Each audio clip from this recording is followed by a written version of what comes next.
Chilli powder, ಸಖತ್ ಖಾರ ಬಣ್ಣ ಮತ್ತು ರುಚಿ ಆಚಿ ಚಿಲ್ಲಿ ಪೌಡರ್. ಅತಿ ದೊಡ್ಡ ವಿಸ್ತಾರ ಪ್ರದೇಶವನ್ನು ಹೊಂದಿರುವಂತ ಜಿಲ್ಲೆ. ಹೀಗಾಗಿ ಆಡಳಿತಾತ್ಮಕ ದೃಷ್ಟಿಯಿಂದ ಬೆಳಗಾವಿಯನ್ನ ವಿಭಜನೆ ಮಾಡಬೇಕು, ಆ ಮೂಲಕ 3 ಜಿಲ್ಲೆಗಳನ್ನಾಗಿ ಮಾಡಬೇಕು ಅನ್ನೋದು ಅಲ್ಲಿನ ಹೋರಾಟಗಾರರ ಬಹಳ ದಿನದ ಕನಸು. ಆದರೆ ಯಾವಾಗ ರಾಜಕಾರಣಿಗಳು ಎಂಟರ್ ಆದರೂ ಅಲ್ಲಿಗೆ ಆ ಕನಸು ಭಗ್ನವಾಗಿದೆ. ಬೆಳಗಾವಿ ಜಿಲ್ಲೆಯ ಪ್ರಭಾವಿ ರಾಜಕಾರಣಿಗಳಿಂದಲೇ ಆ ಕನಸು ಭಗ್ನ.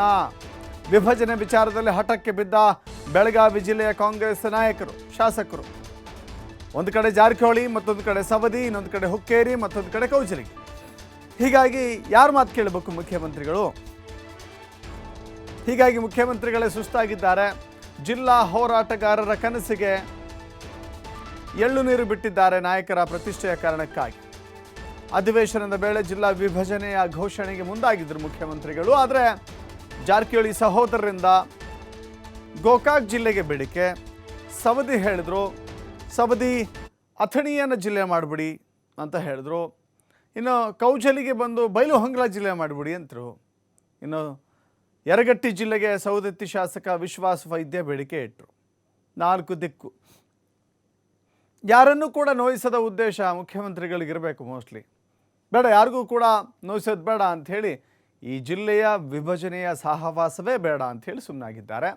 ಇನ್ನು ಚಿಕ್ಕೋಡಿ ಜಿಲ್ಲೆಗೆ ಪ್ರಕಾಶ್ ಹುಕ್ಕೇರಿ, ಗಣೇಶ್ ಹುಕ್ಕೇರಿ ಬೇಡಿಕೆ ಇಟ್ಟಿದ್ರು. ಹೀಗೆ 3 ಜಿಲ್ಲೆ, 4 ಜಿಲ್ಲೆಗೆ 4-6 ಜನ ಬೇಡಿಕೆಯನ್ನು ಇಡ್ತಾ ಹೋದರು. ಹೀಗಾಗಿ ಯಾರ ಮಾತಿಗೂ ಕೂಡ ಕಿಮ್ಮತ್ತು ಕೊಟ್ಟಿಲ್ಲ ಮುಖ್ಯಮಂತ್ರಿಗಳು.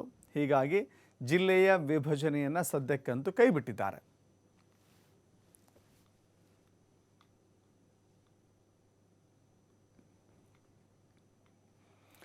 ಮತ್ತಷ್ಟು ಮಾಹಿತಿ ನಮ್ಮ ಪ್ರತಿನಿಧಿ ಶ್ರೀಧರ್ ನೀಡ್ತಾರೆ. ಶ್ರೀಧರ್, ಗಮನಿಸ್ತಾ ಇದ್ದೀವಿ ಎಲ್ಲೋ ಒಂದು ಕಡೆ ಈ ನಾಯಕರ ಪ್ರತಿಷ್ಠೆ ಒಂದು ರೀತಿಯ ಹಗ್ಗಜಗ್ಗಾಟ. ಬೆಳಗಾವಿ ಜಿಲ್ಲೆ ಅಂದರೆ ನಮ್ಮದೇ, ಬೆಳಗಾವಿ ಜಿಲ್ಲೆಯಲ್ಲಿ ನಾವು ಹೇಳಿದ್ದೇ ನಡೆಯುತ್ತೆ ಅಂತ. ಸೊ ಇದು ಕೆಲವು ಕಡೆ ನಡೀಬಹುದು, ಬಟ್ ಎಲ್ಲ ಕಡೆಗಳು ಕೂಡ ನಡೆಸೋಕ್ಕಾಗೋದಿಲ್ಲ. ಈಗ ಅವರವರ ಪ್ರತಿಷ್ಠೆ ಅನುಭವಿಸ್ಬೇಕಲ್ಲ. ಇನ್ನು ಈ ವಿಭಜನೆಯ ಕನಸು ಅಲ್ಲಿಗೆ ಕನಸಾಗಿ ಉಳಿದುಕೊಂಡಂತ ಕಾಣಿಸುತ್ತೆ.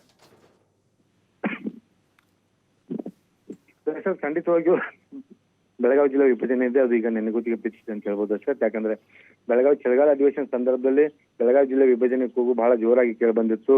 ಯಾಕಂದ್ರೆ ಮೊದಲಿಗೆ ಗೋಕಾಕ್ ಜಿಲ್ಲೆ ಮಾಡ್ಬೇಕಂತ ಹೇಳಿ ಜಾರಕಿಹೊಳಿ ಬ್ರದರ್ಸ್ ಹೋಗಿ ಒಂದು ಒತ್ತಡವನ್ನು ಹಾಕಿದ್ರು.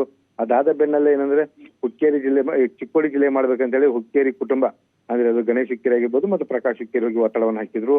ಇವರ ಬೆನ್ನಲ್ಲಿ ಏನಂದ್ರೆ ಅಥಣಿ ಜಿಲ್ಲೆ ಮಾಡ್ಬೇಕಂತ ಹೇಳಿ ಮಾಜಿ ಡಿ.ಸಿ.ಎಂ ಲಕ್ಷ್ಮಣ್ ಸವದಿ ಕೂಡ ಒಂದು ಒತ್ತಡ ಹಾಕ್ತಾರೆ.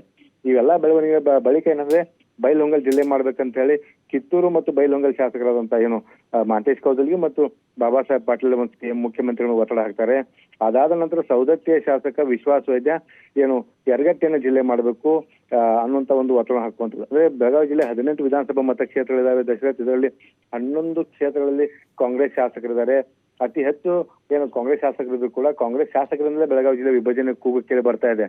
ಆದ್ರೆ ಬಹಳ ಒಂದು ಅಂಶ ಏನಂದ್ರೆ ಇಲ್ಲಿ ದಶರಥ್ ಏನಂದ್ರೆ ಯಾವುದೇ ಕಾರಣಕ್ಕೂ ತಮ್ಮ ತಾಲೂಕನ್ನೇ ಜಿಲ್ಲೆ ಮಾಡ್ಬೇಕು ಅನ್ನೋಂತ ಒಂದು ಪಟ್ಟ ಹಿಡಿದಿರ್ತಕ್ಕಂಥದ್ದು, ಆ ಒಂದು ಹಠ ಹಿಡಿದಿರ್ತಕ್ಕಂಥದ್ದು. ಈ ಒಂದು ಕಾರಣಕ್ಕಾಗಿ ಚಳಿಗಾಲ ಅಧಿವೇಶನದ ಏನು ಡಿಸೆಂಬರ್ 31ರೊಳಗೆ ಹೊಸ ಜಿಲ್ಲೆ ಘೋಷಣೆ ಮಾಡುವಂತ ನಿಟ್ಟಿನಲ್ಲಿ ಒಂದಿಷ್ಟು ಮುಖ್ಯಮಂತ್ರಿಗಳು ಮನಸ್ಸು ಮಾಡಿದ್ರು. ಅವಾಗ ಕೈ ನಾಯಕರಲ್ಲಿ ಒಂದು ಜಿಲ್ಲಾ ಘೋಷಣೆ ಬಗ್ಗೆ ಒಂದು ಪೈಪೋಟಿ ಏನು ಆರಂಭವಾಯಿತು. ಈ ಆರಂಭಗೊಂಡ ಬಳಿಕ ಮುಖ್ಯಮಂತ್ರಿಗಳು ಆ ಒಂದು ನಿರ್ಧಾರದಿಂದ ಹಿಂದೆ ಸರಿದಿದ್ದಾರೆ ಅನ್ನೋಂತ ಒಂದು ಮಾಹಿತಿಯನ್ನ ಸಚಿವೆ ಲಕ್ಷ್ಮೀ ಹೆಬ್ಬಾಳ್ಕರ್ ಕೂಡ ಕೊಟ್ಟಿದ್ದಾರೆ. ಯಾಕಂದ್ರೆ ಈಗಾಗಲೇ 18 ವಿಧಾನಸಭಾ ಮತಕ್ಷೇತ್ರಗಳಲ್ಲಿ ಜನರಿಗೆ ಆಡಳಿತ ಯಂತ್ರ ತಲುಪಬೇಕಂದ್ರೆ ಆಡಳಿತ ವಿಕೇಂದ್ರೀಕರಣ ಬಹಳ ಅವಶ್ಯಕತೆ ಇದೆ ಅನ್ನುವಂಥ ವಿಚಾರ ಕೂಡ ಮುಖ್ಯಮಂತ್ರಿಗಳಿಗೆ ಮನವಿಯಾಗಿತ್ತು. ಆ ನಿಟ್ಟಿನಲ್ಲಿ ಸ್ವಾಮೀಜಿಗಳ ನೇತೃತ್ವದಲ್ಲಿ ಹೋರಾಟಗಾರರ ಮನವಿಗೂ ನೀವು ಕೂಡ ಹೋಗಿ ಮುಖ್ಯಮಂತ್ರಿ ಒತ್ತಡ ಹಾಕುವಂತ ಕೆಲಸ ಕೂಡ ಮಾಡಿದ್ರು.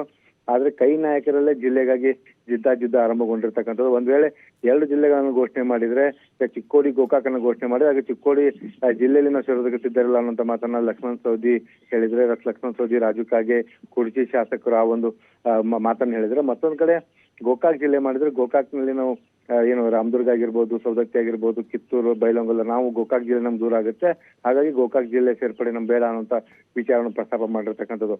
ಈ ಎಲ್ಲಾ ರಾಜಕೀಯ ಕಾರಣಗಳಿಂದ ಆಗಿರ್ಬೋದು. ಜೊತೆಗೆ ಒಂದ್ ವೇಳೆ ಇಷ್ಟಾಗಿಯೂ ಜಿಲ್ಲೆ ಘೋಷಣೆ ಮಾಡಿದ್ರೆ ಆಗ ಕೈ ನಾಯಕರು ಮುನ್ಸ್ಕೊಳ್ತಾರೆ. ಬೆಳಗಾವಿ ಜಿಲ್ಲಾ ಕಾಂಗ್ರೆಸ್ ನಲ್ಲಿ ಒಂದು ಬಿರುಕು ಉಂಟಾಗುತ್ತೆ, ಕೈ ನಾಯಕರಲ್ಲಿ ಒಂದು ಭಿನ್ನಮತ ಸ್ಫೋಟಗೊಳ್ಳುತ್ತೆ.